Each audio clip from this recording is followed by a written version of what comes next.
اعوذ باللہ من الشیطان الرجیم، بسم اللہ الرحمن الرحیم۔ السلام علیکم، ربی زدنی علما۔ محترم ناظرین، پیغام قرآن کی طرف سے ایک بار پھر حاضر ہیں۔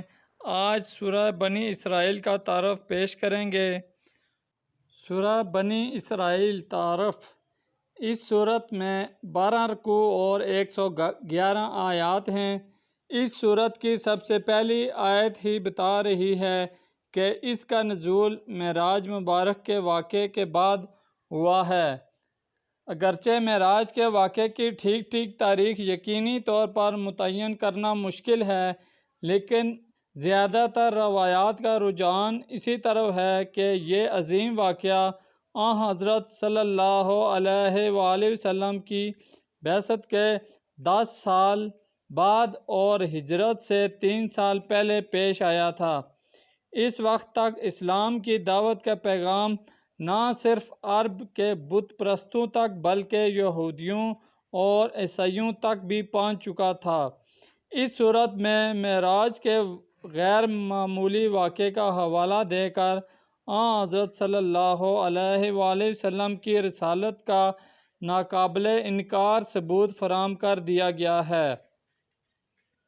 اس کے بعد بنو اسرائیل کے واقعے کا ذکر فرمایا گیا ہے کہ کس طرح انہیں 2 مرتبہ اللہ کی نافرمانی کی پاداش میں ذلت اور رسوائی اور دشمن کے ہاتھوں بربادی کا سامنا کرنا پڑا۔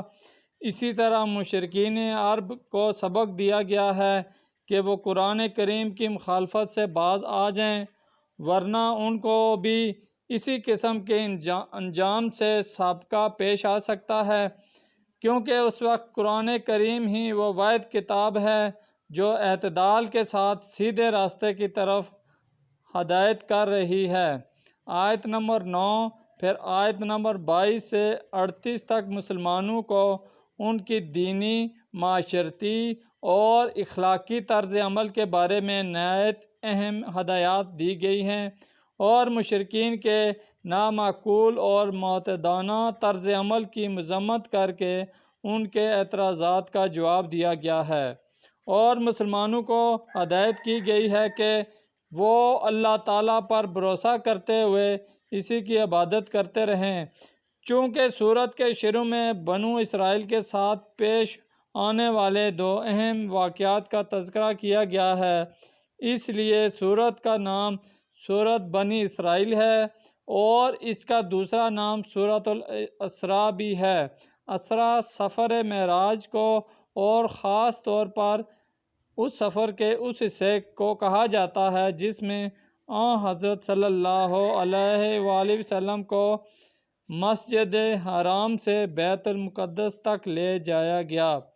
سورت کا آغاز ہی چونکہ اس معجزانہ سفر کے تذکرے سے ہوا ہے، اس لیے اس کو سورۃ الاسراء بھی کہا جاتا ہے۔ تو ناظرین، یہ تھا تعارف سورہ بنی اسرائیل کا۔ انشاءاللہ پھر حاضر ہوں گے نئی سورت کے تعارف کے ساتھ۔ اجازت دیجیے، اللہ حافظ۔